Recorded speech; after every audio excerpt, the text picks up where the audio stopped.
ক্বালা সুলতানুল আরিফিন ইমাম জালালউদ্দিন সাইয়্যিদ قدس الله سره ونور صريحه في كتابه المسمى بالوسائل في شرح الشمائل ما من بيت أو مسجد أو محلة قرئ فيه مولد النبي صلى الله عليه وسلم إلا حفت الملائكة ذلك البيت أو المسجد أو المحلة وصلت الملائكة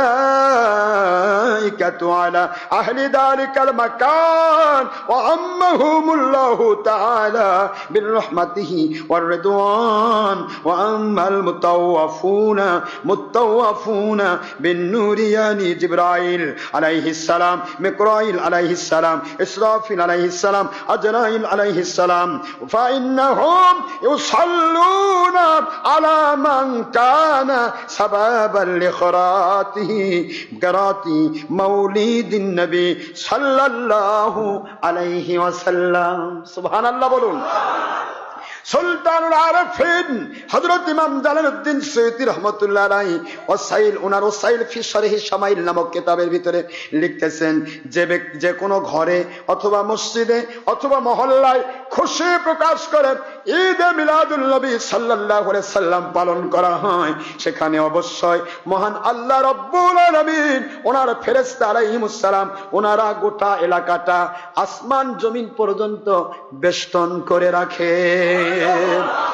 আর ওনারা সেই স্থানের অধিবাসীগণের উপর সালাত সালাম পাঠ করতে থাকে, দোয়া করতে থাকেন। আর মহান আল্লাহ পাক তিনি তাদেরকে স্বীয় রহমত ও সন্তুষ্টির আওতাভুক্ত করে নেন। আর নূর দ্বারা সজ্জিত প্রধান চার ফেরেশতা হযরত জিবরাইল আলাইহিস সালাম, মিকাইল আলাইহিস সালাম, হযরত ইসরাফিল আলাইহিস সালাম, হযরত আজরাইল আলাইহিস সালাম ওনারা মিলাদ মাহফিলে শরীক ওই শরীক পাঠকারীর উপরে দোয়া বর্ষণ করতে থাকেন। আয় আল্লাহ, আপনার হাবিবের প্রেমিকরা যেমন আপনার হাবিবের প্রতি দরুদ আর সালাম পাঠে রত, আমরা ফেরেশতারও তাদের উপরে সালাত সালাম পাঠ করতে রত। আল্লাহু আকবার জোরে বলুন।